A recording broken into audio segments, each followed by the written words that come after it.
Saudara-saudari terkasih, hari ini saya ingin membawakan topik public speaking dan presentasi.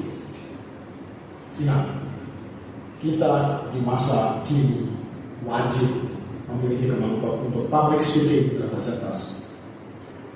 Entah Anda kerja di kantor, entah Anda kerja online, remote, atau Anda seorang YouTuber misalnya.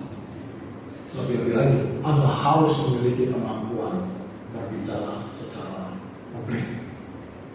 Apa definisi berbicara secara publik?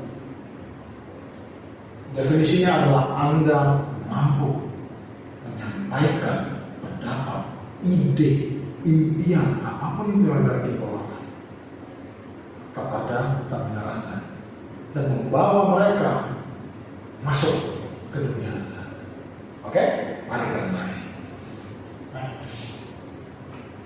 Sebelum mulai, saya ingin membacakan kutipan dari kata Neil Armstrong yang sangat terkenal. It's one small step for man, one giant leap for mankind.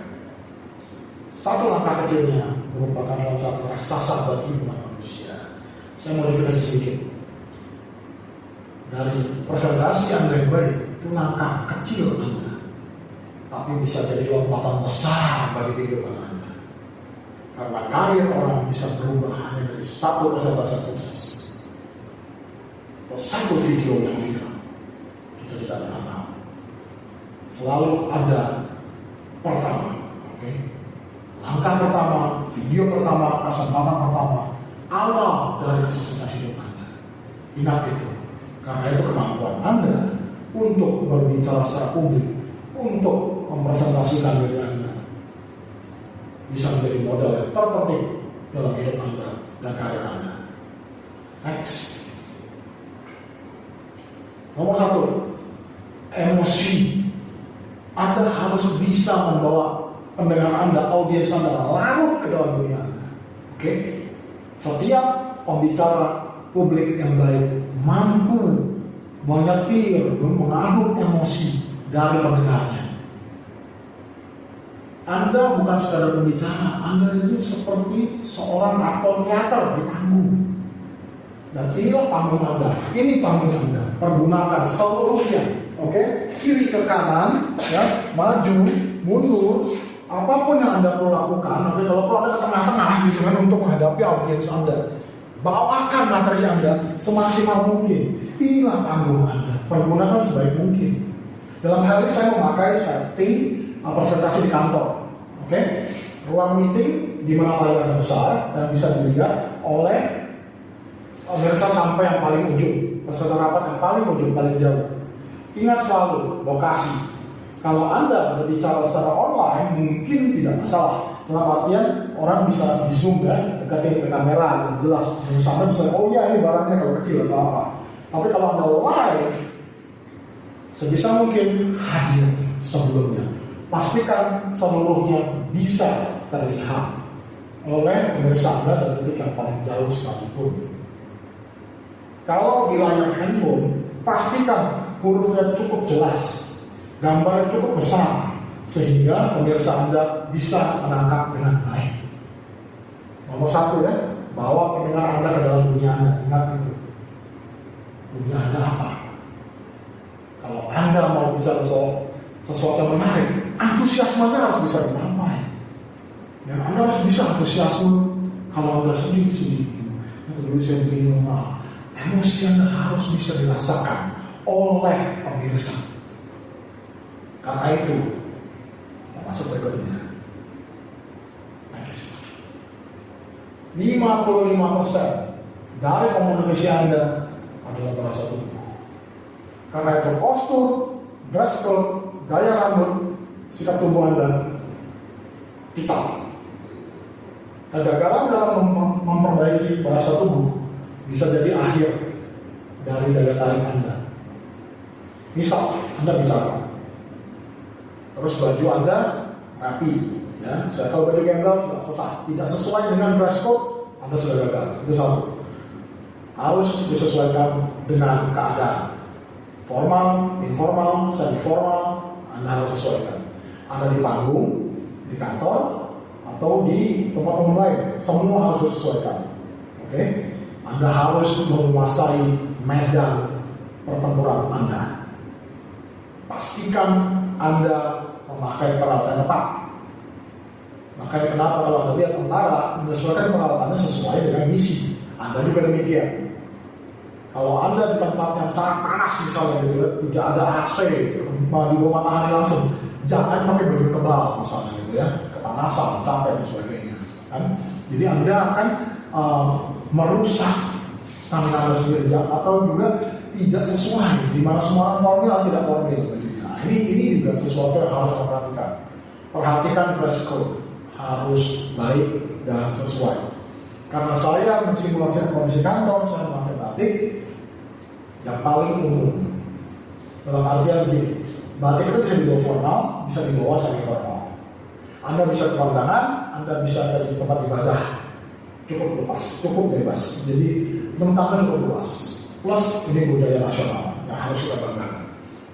Kalau Anda misalnya dalam kondisi kemeja semua, ya sudah ikuti. Untuk wanita Anda jauh lebih beruntung, karena dress code buat wanita jauh lebih longgar, selama tidak ya terlalu jauh juga ya maksudnya.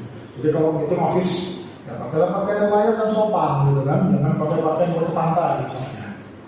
Tapi perhatikan sekali, ya postur, oke? Kalau Anda tidak mengalami suatu kelainan apapun, ya jadi Anda tidak terjadi kelainan punggung atau apa, tegak. Sikap posisi tubuh yang tegak itu akan membawa Anda kepada posisi percaya diri. Anda tidak bisa percaya diri kalau Anda begini, oke? Dalam neuro-linguistic programming ada bagiannya yang berkaitan secara spesifik bagaimana postur tubuh kita terhubung langsung dengan emosi kita. Kalau kita ya membawakan sesuatu yang antusias, secara otomatis Anda tuh dada maju, tegak, oke?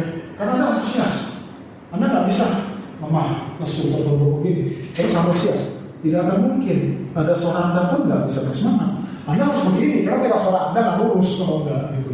Suara Anda nggak selambang. Ya. Maaf, kecuali kalau Anda terjadi ya, ada beberapa saudara kita yang kurang beruntung gitu ya, terjadi kelainan tulang punggung tidak bisa tegak. Ya sudah, apa boleh buat. Tapi kalau tidak, perhatikan. Kalau Anda ragu-ragu, Anda gugup, Anda tidak percaya diri, Anda demam panggung, apalah itu alasannya, pastikan Anda masuk dalam posisi yang baik. Karena postur yang tepat memaksa Anda untuk masuk ke mindset yang tepat. Kalau posisi tidak percaya diri, segala keraguan hilang gitu, dipaksa Anda, yes, aku bisa, gitu. Sebelum naik ke panggung, sebelum masuk ke presentasi itu, Anda mau di WC muntah dulu usaha Anda. Tapi begitu keluar, pastikan Anda dalam posisi dan postur siap tempur. Oke? 38% suara Anda, intonasi, tekanan suara, nada suara, naik turun, keras tidak keras. Anda nggak mungkin bisa menunjukkan kalau Anda itu begitu antusias dan suara yang letih. Tidak mungkin. Kalau Anda bisa, Anda akan bicara, ayo kita bisa. Suara Anda akan berubah, tekanannya besar. Hanya 7% dari kata-kata yang Anda pilih.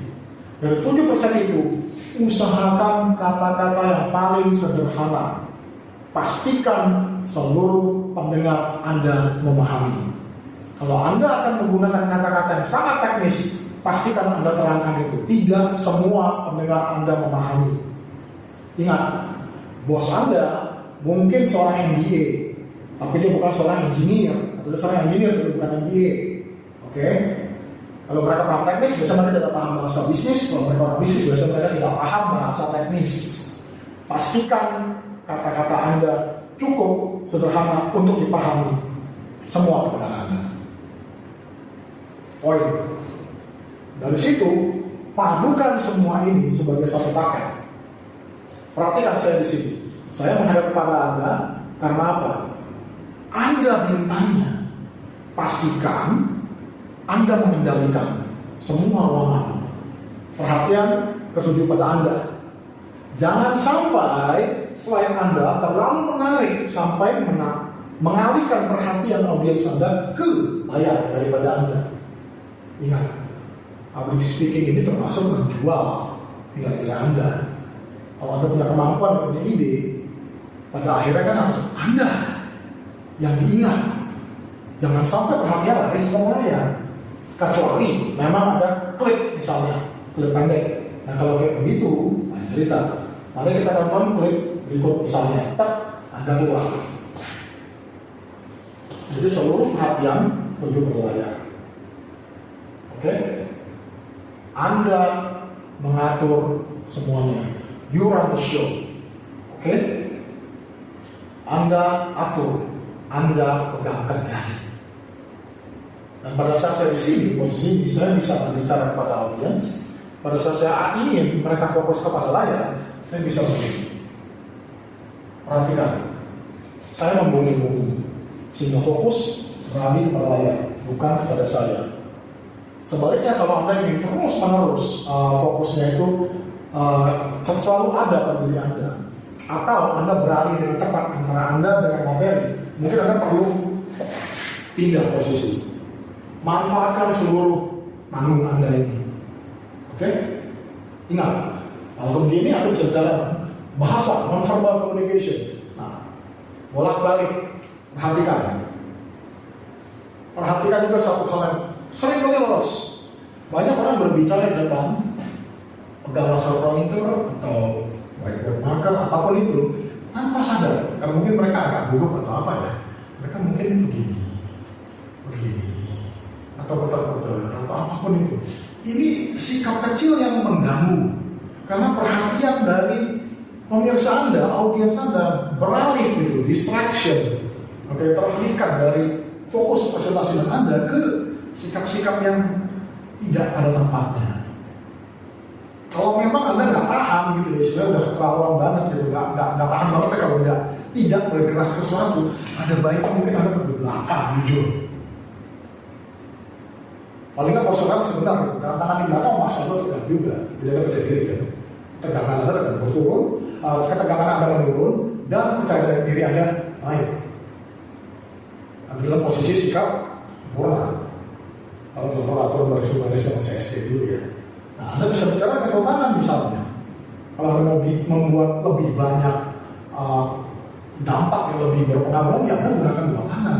Pergunakan bahasa fisik secara maksimal. Anda dibilang overacting, ya terserah lah. Intinya, bagaimana Anda bisa memaksimalkan nilai Anda, bagaimana Anda bisa menjual diri Anda, ide-ide Anda dengan lebih baik. Ini bisa jadi bedanya antara Anda tetap di posisi yang sama atau naik ke tempat ke posisi yang lebih tinggi, promosi berikutnya. Ingat, presentasi dan public speaking adalah tentang menjual. Anda perlu menjual diri Anda dan ide Anda dengan sebaik mungkin. Karena itu pergunakan setiap kelebihan, setiap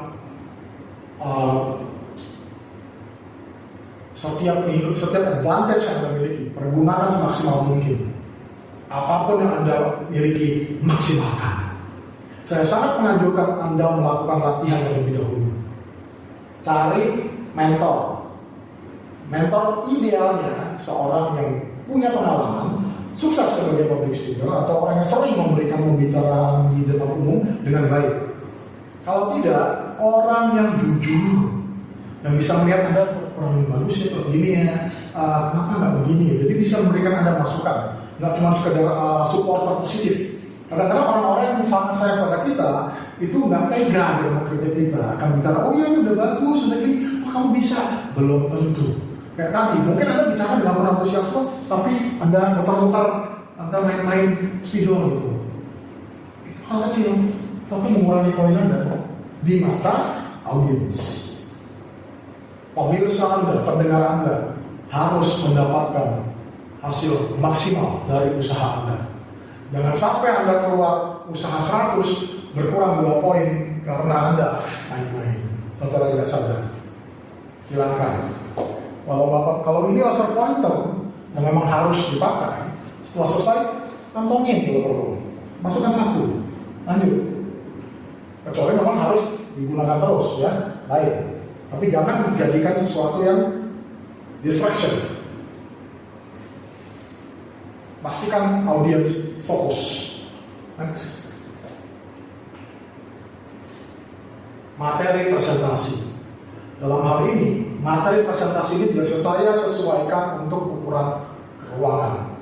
Kalau ini untuk handphone, maka saya akan membuat poin per poin satu layar sendiri agar pemirsa saya bisa melihat dengan jelas. Pastikan bedanya. Semakin sederhana, semakin jelas. Pastikan background Anda tidak terlalu ramai. Kalau Anda mau pakai background yang berwarna-warni atau latar belakang yang menarik. Karena itu Anda belajar PowerPoint secara standar, default template dari PowerPoint. Biasanya cukup polos untuk memastikan tulisan Anda, materi Anda bisa terlihat dengan jelas. Sesuaikan ukuran huruf dengan layar, dengan ruangan, dengan media. Kalau Anda di layar handphone, perhatikan layar terbatas sekali. Kalau pemirsa Anda matanya masih bagus, oke. Kalau matanya sudah mulai umur seperti saya, perlu kacamata baca, pastikan cukup besar. Kalau bisa isilah layar itu seluruhnya gitu dengan pesan-pesan Anda. Ya, kalau perlu Anda nggak tampil pesan duluan, suara Anda aja over di atas teks. Setelah itu baru balik lagi ke Anda. Pastikan hal-hal tersebut agar kita bisa mendapat hasil maksimal. Apakah itu di layar, dalam artian di ruangan, atau di layar handphone yang mungkin Anda pergunakan untuk menonton materi ini. Ingat, slide hanya penunjang. Ya, Andalah fokus perhatian dari pendengar. Kalau slide yang muncul satu layar, pastikan intonasi suara Anda sungguh-sungguh jelas dan masih membawakan muatan emosi. Nah, tadi ukuran slide ya, jangan sampai salah. Sesuaikan. Gunakan bahasa sederhana. Kembali lagi, kalau bahasanya terlalu teknikal, belum tentu pendengar Anda mengerti. Ingat, anggaplah pemirsa Anda nggak sekolah, itu aja lah. Kalau sampai supir angkot bisa memahami apa yang Anda sampaikan, bagus. Karena dipastikan semua pemirsa Anda, audiens Anda paham. Bahasa yang sederhana, lugas, jelas, singkat, padat. Lebih pendek, lebih baik.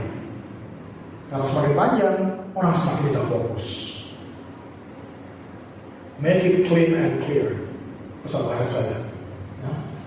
Jelas, sederhana, mudah dipahami. Oke? Sukses selalu untuk Anda.